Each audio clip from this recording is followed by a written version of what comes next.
तो बंगाल में भगवा लहर दौड़ रही है और अब सबकी निगाहें अगले बड़े सवाल पर टिकी हैं कि अब बीजेपी का बंगाल में मुख्यमंत्री कौन बनेगा।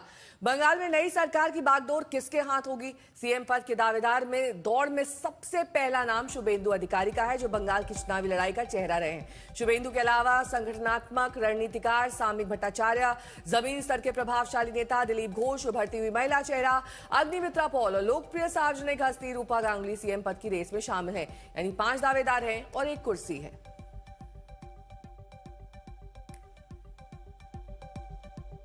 तापस सेन मेरे सहयोगी जुड़ गए हैं तमाम जानकारी के साथ। तापस, 2 बड़ी बातें हैं। शुभेंदु अधिकारी ने भवानीपुर सीट से ममता बनर्जी को हराया है और यह सबसे बड़ी जीत मानी जा रही है अब तक के उनके कार्यकाल में, नंदीग्राम को अगर छोड़ दें तो। इसी वजह से शायद सीएम पद के सबसे बड़े और प्रबल दावेदार वही हैं। लेकिन क्या आप पश्चिम बंगाल की जीत को वहां पर सबसे बड़े जीत के तौर पर देख पा रहे हैं, या फिर भवानीपुर सीट से ममता बनर्जी का हार जाना यह बीजेपी के लिए बड़ी बात है?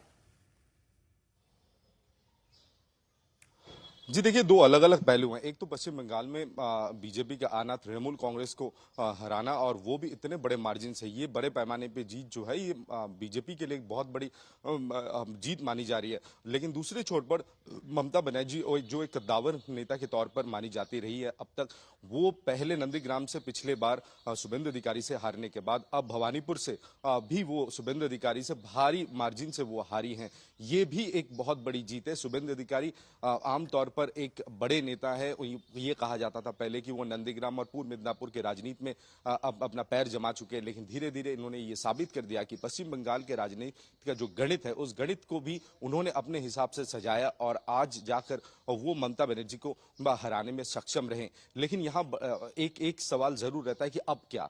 अब तृणमूल कांग्रेस जो इतने कम सीट उन्हें मिली है पश्चिम बंगाल की विधानसभा में, साफ तौर पे वो एक विरोधी पार्टी की भूमिका में रहेंगे। तो दूसरे छोर पर ये सवाल भी है कि विरोधी पक्ष के नेता कौन रहेंगे, क्योंकि ममता बनर्जी अब वो विधानसभा नहीं जा सकती। जी, बहुत सारे सवाल हैं जिनका वक्त जवाब देगा।